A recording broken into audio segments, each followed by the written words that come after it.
São 6 horas e 54 minutos, estamos de volta aqui no Manhã no Ar e vamos direto para o estúdio da Rádio A Crítica conversar com a Adriane Diniz e com a Deilson Albuquerque.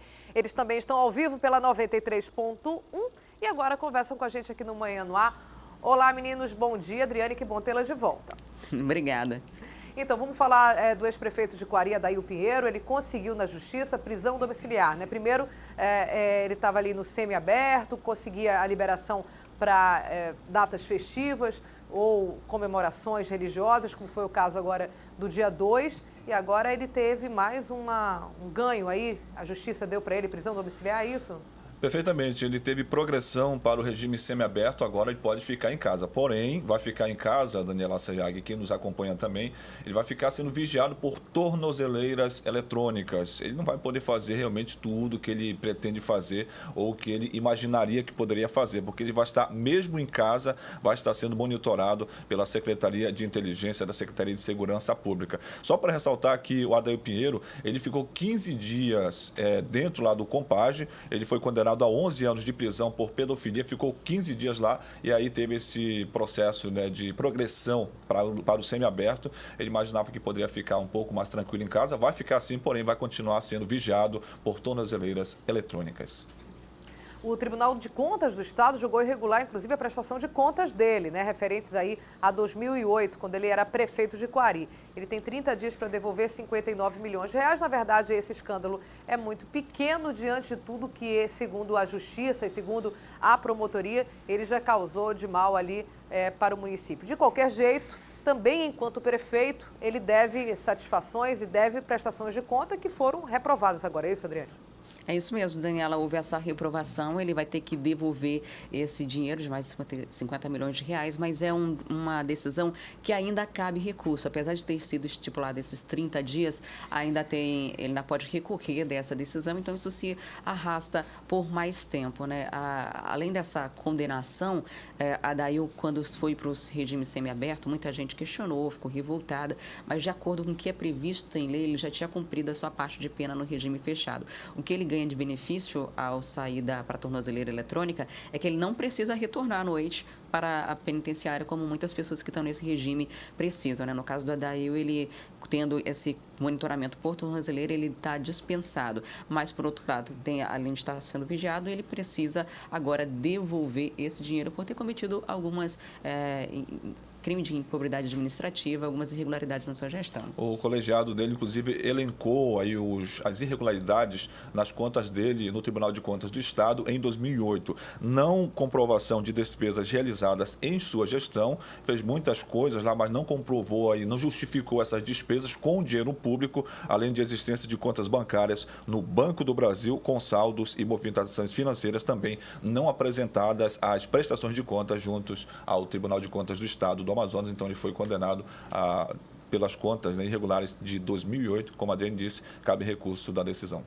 Vamos sair da política local e vamos aí para a política longe da gente, lá dos Estados Unidos, mas é o assunto que rolou na noite, no dia todo de ontem, à noite, durante toda essa madrugada. O resultado saiu agora de manhã, que é a eleição do Donald Trump, né? O empresário contrariou aí as pesquisas, venceu Hillary Clinton, é só o que se fala hoje. Eu não sei se vocês chegaram a acompanhar o discurso dele agora há pouco, ele já chegou a falar, ele já mudou o tom, viu? Isso pode ser um bom negócio aí para todo mundo que estava muito preocupado com as colocações muito incisivas, muitas vezes racistas, preconceituosas, que ele veio ao longo de toda a campanha. Uma vez eleito, aparentemente, a gente viu aí um Donald Trump mais ponderado, inclusive com pausas. Isso já pode significar algo mais equilibrado, passando aí essa pressão de campanha. É o que a gente espera, né? Como a Adriane disse ainda agora no camarim, presidente do mundo, Adriane?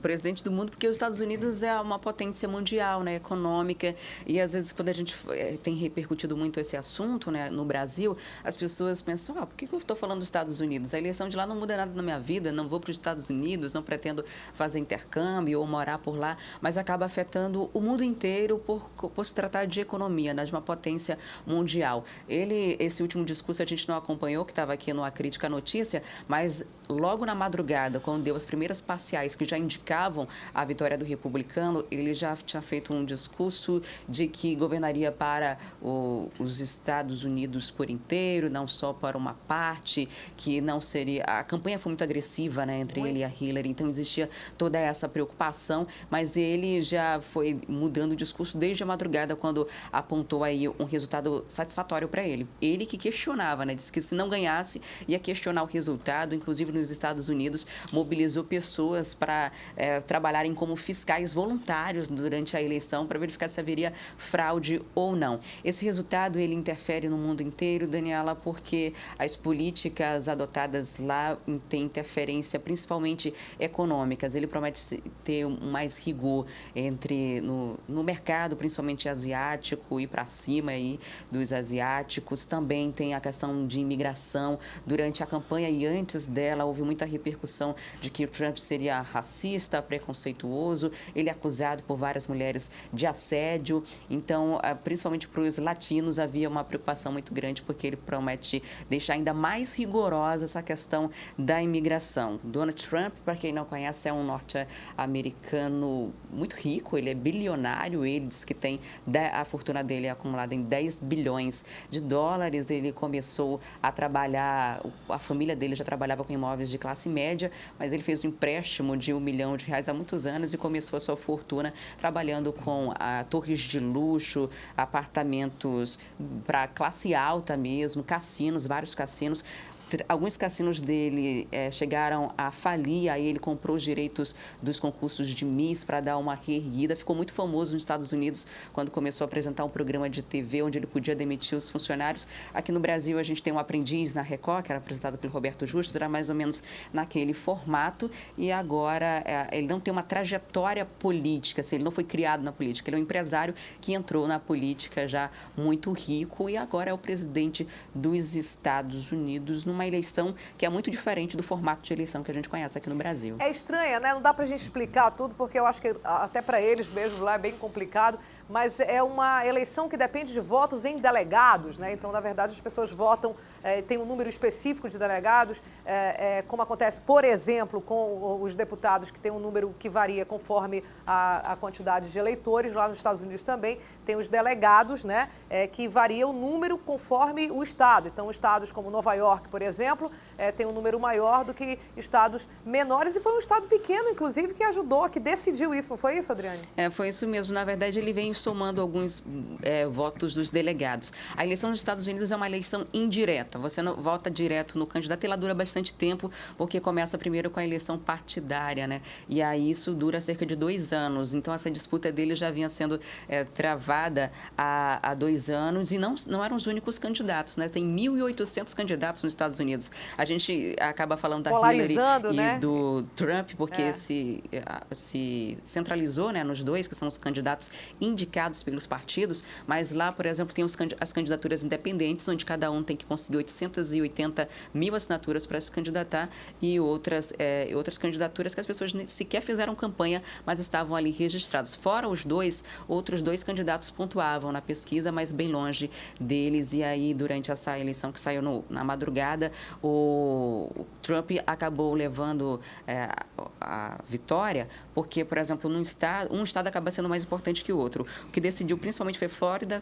Carolina do Norte e Ohio também, onde ele já veio liderando desde ontem, já que a apuração é longa e também o processo de votação é longo, porque eles podem antecipar a votação nos Estados Unidos. Por exemplo, no estado que tem 10 delegados, se 6 votaram no Trump e 4 na Hillary, ele acaba somando os 10, e isso faz com que, às vezes, a maioria dos votos não dê o resultado mesmo, como a gente vê aqui no Brasil. A maioria votou, um candidato ganhou. Lá você vota indiretamente nos delegados, e tem esse resultado bem estranho assim mesmo para a gente, porque é diferente do formato que a gente está acostumado. Desses inúmeros candidatos que concorreram à eleição americana, o próprio irmão mais novo do George W. Bush, o Jeb Bush, também participou das primárias, mas foi derrotado também pelo Partido Republicano. Uma ilustração desses inúmeros candidatos, mas é claro que os destaques principais, os dois, o Trump e a Hillary Clinton.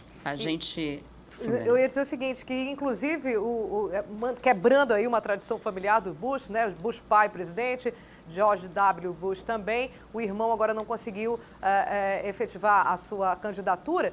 E tem uma notícia aí circulando que o próprio W. Bush agora fez um voto de protesto, né, que não iria votar de jeito nenhum no Trump. Também não votou na Hillary, votou apenas nos outros candidatos republicanos, mas foi até o local de votação, que a gente sabe que não é obrigatório o voto nos Estados Unidos, foi e colocou ali, não gosto, não vou votar, não concordo com nenhum dos dois. Nenhuma das duas opções Nenhuma acima. das duas opções, e aí fez ele e a esposa o voto de protesto, né? É isso mesmo. E só para ter ideia, lá na Pensilvânia, que é onde George W. Bush ganhou lá em 1988, foi a primeira vez que um candidato do partido desde essa época, o candidato do partido do Trump conseguiu se eleger, né? Existem esses outros candidatos que acabam, só dois pontuaram além dos dois que estavam ali centralizando essa disputa.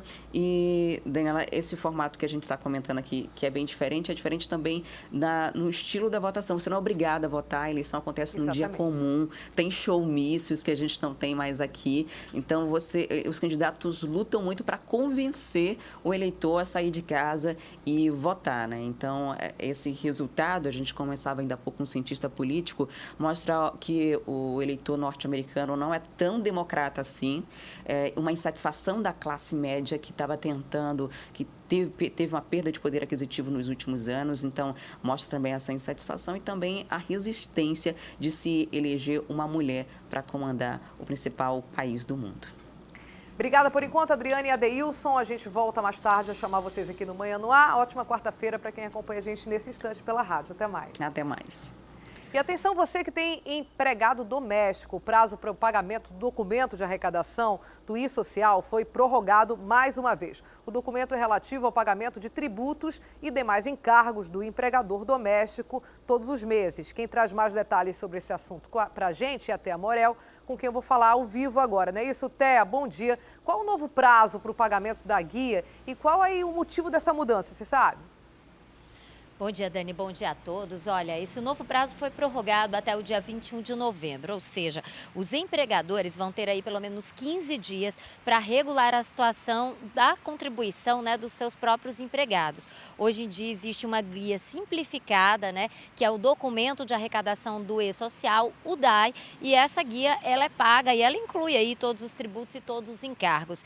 O motivo dessa prorrogação, né, desse adiamento do prazo do pagamento, é porque existiam problemas no sistema do CEPRO. O sistema eletrônico estava com uma grande lentidão para imprimir as guias e todos os meses os empregadores têm que entrar no sistema, o sistema automaticamente já calcula ali, dependendo do salário do empregado, quanto que vai ser a contribuição do empregador, quanto que ele vai somar, já divide ali na própria guia o que é, por exemplo, a contribuição do FGTS, o que é a contribuição de encargos sociais, todas essas contribuições elas são separadas e o empregador precisa fazer o recolhimento desse valor total.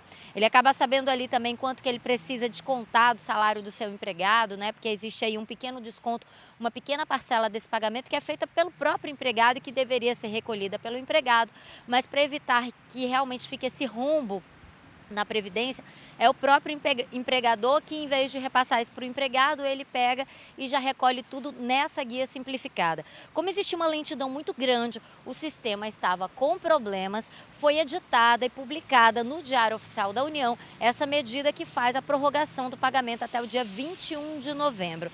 Com isso, os empregadores vão ter mais tempo tanto para imprimir a guia quanto para fazer o recolhimento e o pagamento nas instituições bancárias. Esse prazo para esse mês, Dani, era até o dia 7 de novembro, né? Até esse mês, de acordo com o governo federal, mais de 1 milhão de empregadores tinham feito a impressão da guia, não se sabe ainda o cálculo do pagamento, mas isso representava 90,46% do total de pessoas que precisavam fazer o recolhimento dos seus empregados domésticos. Apesar disso, esses 10% faz muita diferença sim, e por conta disso, o governo federal prevê preferiu dar esse tempo, esses próximos 15 dias. Com isso, não vai ser cobrado nem juro, nem multa, que normalmente seria cobrado caso o empregador demorasse ou atrasasse o recolhimento desse valor. E o CEPRO também vai ter um tempo aí para fazer todas as alterações que o sistema precisa para que o sistema funcione corretamente. O sistema ainda não está 100%, eles reconhecem que o sistema ainda deve ter aí alguma lentidão, mas dando esse prazo, esses 10% de empregadores que não fizeram esse recolhimento ganham aí um tempo maior para deixar tudo corretinho e para fazer com que o seu empregado não esteja devendo, e nem ele próprio também, empregador, esteja devendo aí para a Previdência e para o governo federal. Dani. As leis em relação a empregados domésticos mudou há cerca de um ano, né? A pessoa teve todo esse tempo para se adaptar, agora não tem mais desculpa, é lei, tem que cumprir, recolhe direitinho aí para o empregado doméstico também, que tem os seus direitos já assegurados há praticamente um ano, um pouquinho mais que isso. Obrigada, até daqui a pouco eu volto com você. Agora chegou a hora da gente conferir as informações ao vivo lá de cima. A gente vai pegar aquela carona com a equipe do RC Cop, que já sobrevoa a cidade de Manaus. Vamos para lá com Walter Cardoso. Bom dia, Walter. Bom dia, Daniela. Bom dia a todo mundo que nos acompanha no Manhã no Ar. Olha, amanhecemos com esse cenário mais uma vez surpreendente em Manaus. Nuvens muito baixas aqui, Dani, dificultando até a visibilidade aqui do helicóptero. A gente não conseguiu sobrevoar certas áreas da cidade porque dava a impressão de que nós estávamos no meio das nuvens aqui, Dani. Mas é um cenário, para quem está de baixo, para quem está no trânsito, não atrapalha muito não, mas é no mínimo curioso, Daniela. É uma imagem incrível que o Alex traz agora para a gente, essas imagens ao vivo, a cidade de Manaus completamente encoberta na manhã dessa quarta-feira. Olha como estão baixas as nuvens. Não é que o RC Cop está alto demais, não é que o comandante Robson colocou a gente lá em cima. A gente está voando na altura normal, que fazemos todas as manhãs, mas a gente vê as nuvens muito próximas. Realmente uma quarta-feira encoberta, cinzenta. Que outras informações a gente tem aí para o tempo, o clima na manhã e no dia, ao longo do dia dessa quarta-feira, hein, Walter? Então, Daniela, a gente amanheceu com uma manhã mais fria, digamos assim, né? A temperatura é de 23 graus com uma sensação térmica de 24. A possibilidade de chuva, mais uma vez, de 60% e a temperatura máxima do dia é de 34 graus. As informações, 60% de chuva, deve chover, aquelas indicações que a gente faz todos os dias de manhã. O tempo deve continuar nublado aí, segundo os meteorologistas. Então, vamos fazer o seguinte, se preparar, levar aí uma capa de chuva, algo mais aquecido para as crianças, sobretudo para aquelas que vão ali para o ar-condicionado. A gente sabe que muitas escolas, mesmo da rede pública, têm o ar-condicionado, porque Manaus é uma cidade muito quente. E aí, quando está um dia como hoje, mais nublado, sem sol intenso, acaba ficando bem friozinho para as crianças lá dentro. Então, vamos botar um agasalho, ainda dá tempo, na mochila das crianças, que talvez elas precisem. Agora a gente sobrevoa que ponto da cidade, hein, Walter? Estamos aqui na Avenida Constantino Neri, Dani, um pouquinho à frente da entrada do Dom Pedro. Nós acabamos de identificar aqui uma ambulância do SAMU fazendo um atendimento. Nós não identificamos exatamente nenhum tipo de acidente de trânsito nessa área, mas a ambulância do SAMU já está aqui fazendo os devidos atendimentos. Causa uma pequena lentidão nesse trecho da via. A gente percebe que ele ocupa uma faixa da via, mas que acaba não complicando tanto o trânsito. A gente não tem muitas informações ainda do que pode ter sido esse atendimento, mas a vítima já foi deslocada. A gente viu o SAMU fazendo todo o procedimento, colocando a pessoa em uma maca e já dentro da ambulância. A gente vai buscar mais informações, a nossa produção vai buscar mais informações para identificar o que aconteceu nesse ponto, mas a gente mostra aí que essa manhã já tem uma ocorrência aqui na Constantino Neri. Mas agora a gente vai mostrando um pouquinho mais longe, nas imagens do Alex Gomes, essa pequena retenção aqui já começa lentamente a causar um transtorno. É apenas uma faixa que está fechada e o transtorno já começa a se aproximar ali da Arena da Amazônia. Então, a Constantino Neri, que vem sendo uma dica constante aqui do RC Cop, hoje é uma boa opção optar, por exemplo, pela Avenida de Djalma Batista. Dani. A produção entrou em contato através do site, do Manaus Trans, aparece apenas aqui há uma ocorrência E é o que a gente vê nesse momento ao vivo, a ambulância, como o Walter falou, a pessoa que foi atendida já está dentro da ambulância, estão sendo feitos ali os últimos procedimentos, muito perto da faixa de pedestre. A gente espera que não, mas pode ter sido, quem sabe, um atropelamento, porque a gente não vê ali nem moto caída, nem carro parado, apenas a ambulância prestando esse atendimento. Depois a gente espera que não tenha sido nada de mais grave, mas se tiver mais informações, a gente depois volta para os nossos telespectadores, nossos amigos que estão em casa. A gente sobrevoa nesse momento a Constantino Neri, uma pequena retenção, nada tão grave assim. Agora eu vejo ali, tem uma moto, sim, é isso, Walter? Pertinho ali do muro, o Alex fechou a lente e eu consegui, eu não sei, tem algo ali também na calçada, não sei se é uma motocicleta ou não.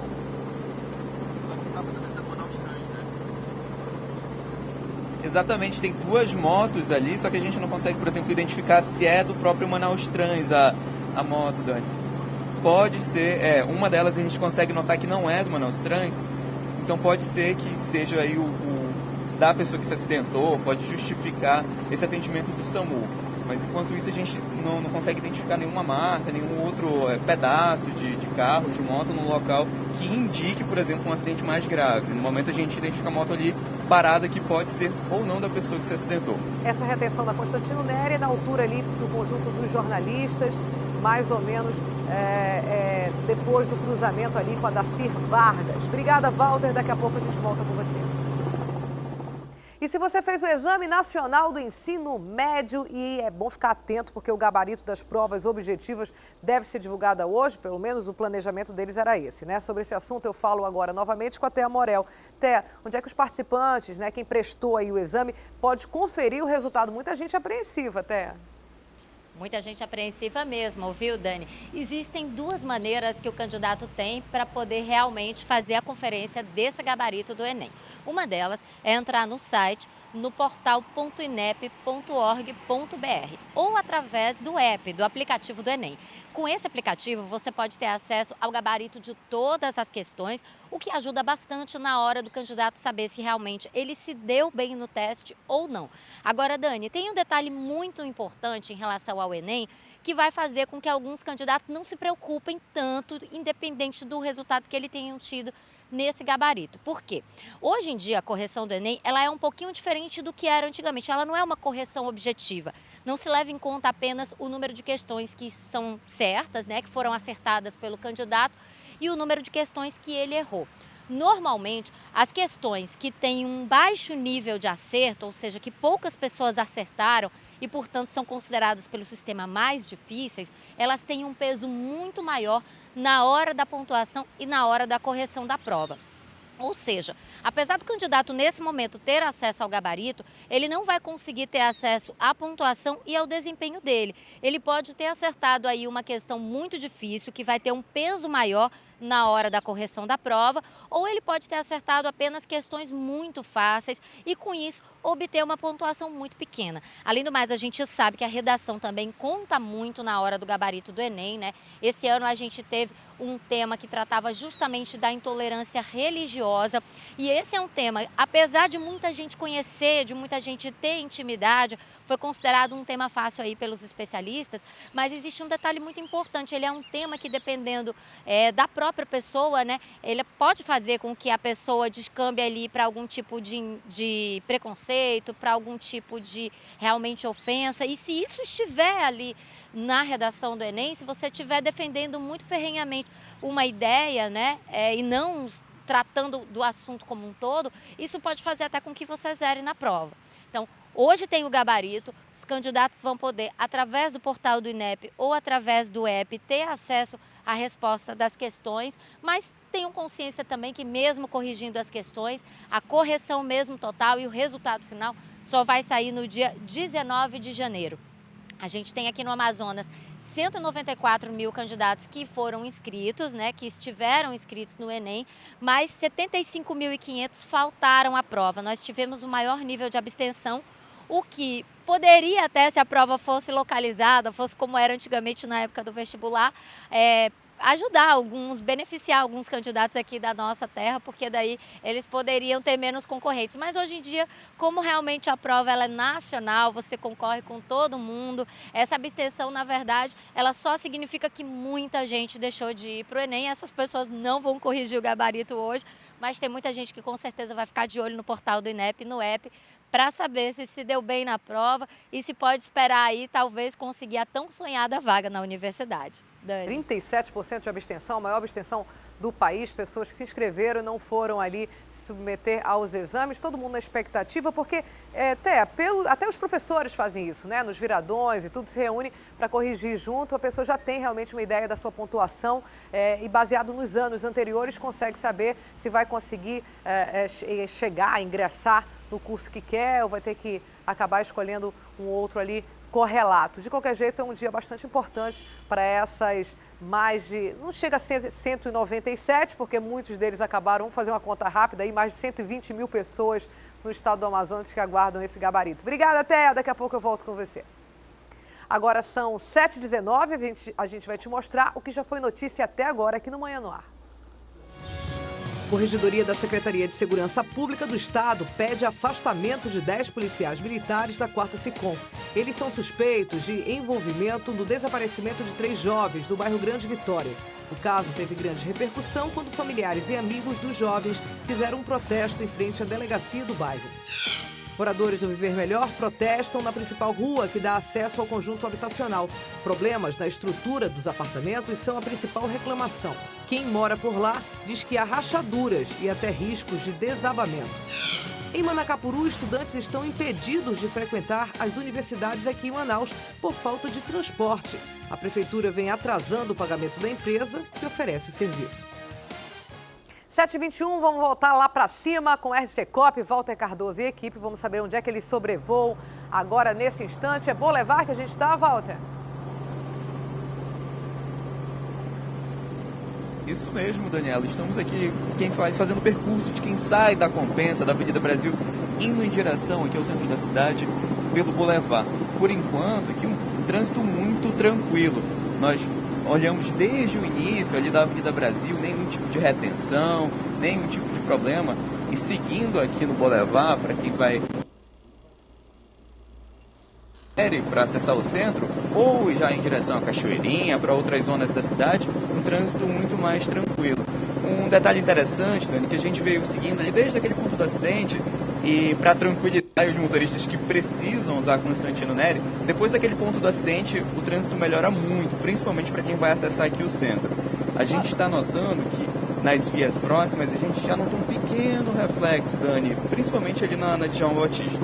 Nós temos também informações repassadas por vocês, que na Avenida das Torres o trânsito é bem complicado, mas nós não temos nesse momento visibilidade para sobrevoar aquela área, é isso? Exatamente, nós chegamos a passar ali mais cedo e a condição de visibilidade não nos permitia mostrar, mas o tamanho do congestionamento assustava realmente.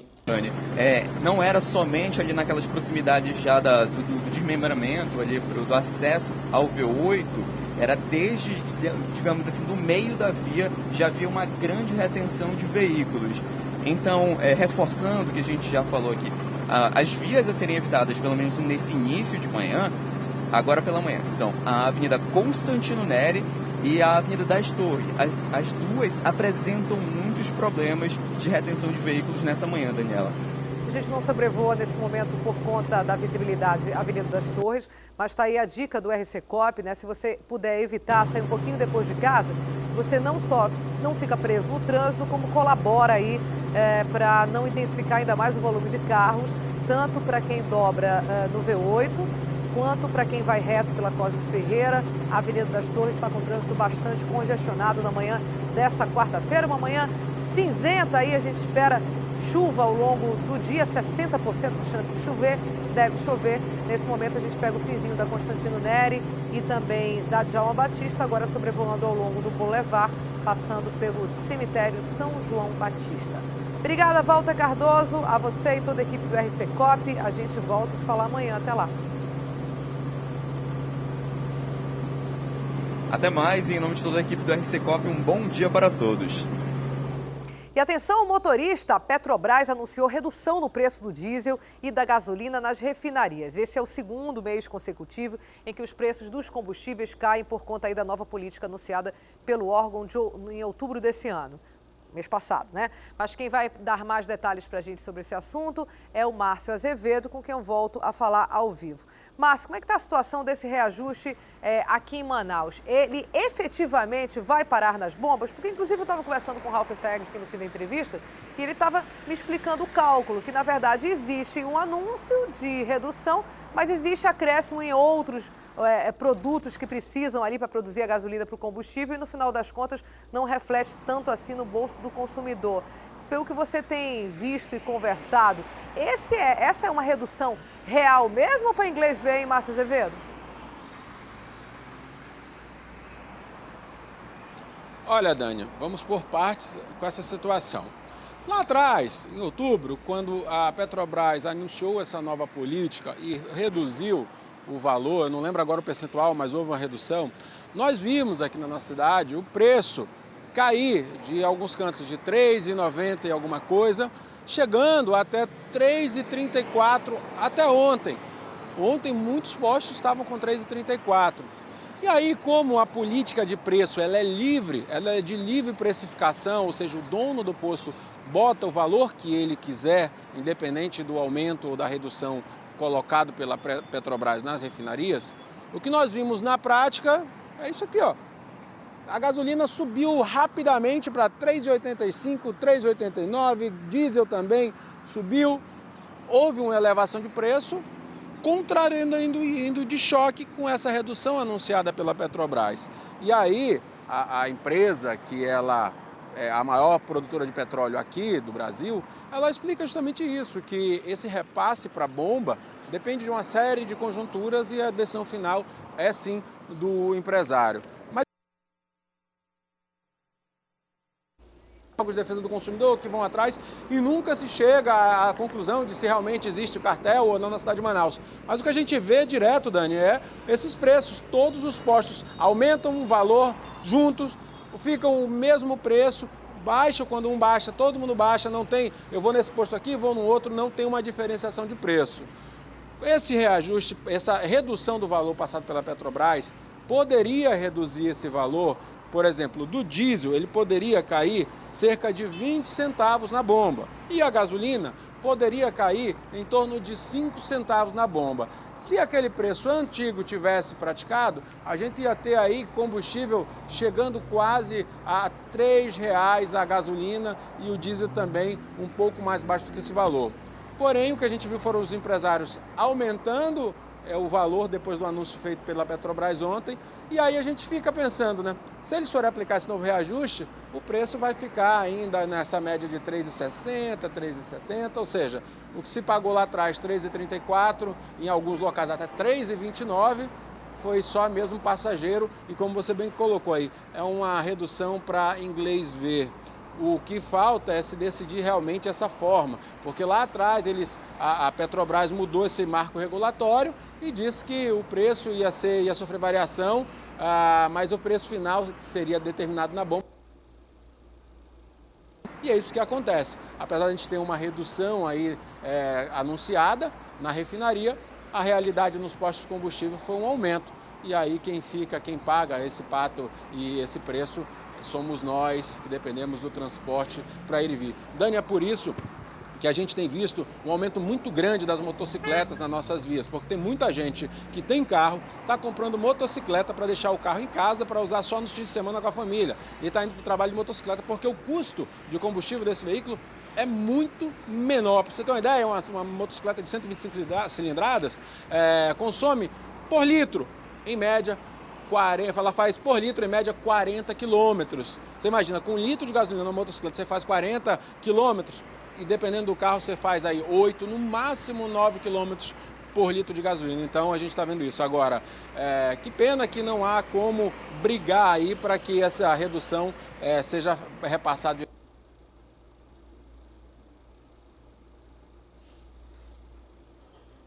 A gente teve um travamento aí, o Márcio estava falando justamente dessa incongruência, né? A Petrobras anuncia uma redução, mas acaba que todos nós, consumidores que temos carro, acabamos vendo, ao contrário, um aumento ali. Os empresários, por sua vez, dizem que a Petrobras anuncia esse tipo de redução especificamente na gasolina, mas que, na verdade, existem várias outras atividades correlatas que faz aumentar esse valor. Eles dizem que na ponta do lápis ali justifica esse aumento. Sim, cabe a nós, consumidores, rodarmos um pouco mais, verificar quais são os postos de gasolina que conseguem praticar preços mais em conta. Depois a gente volta com o Márcio Azevedo com outras informações.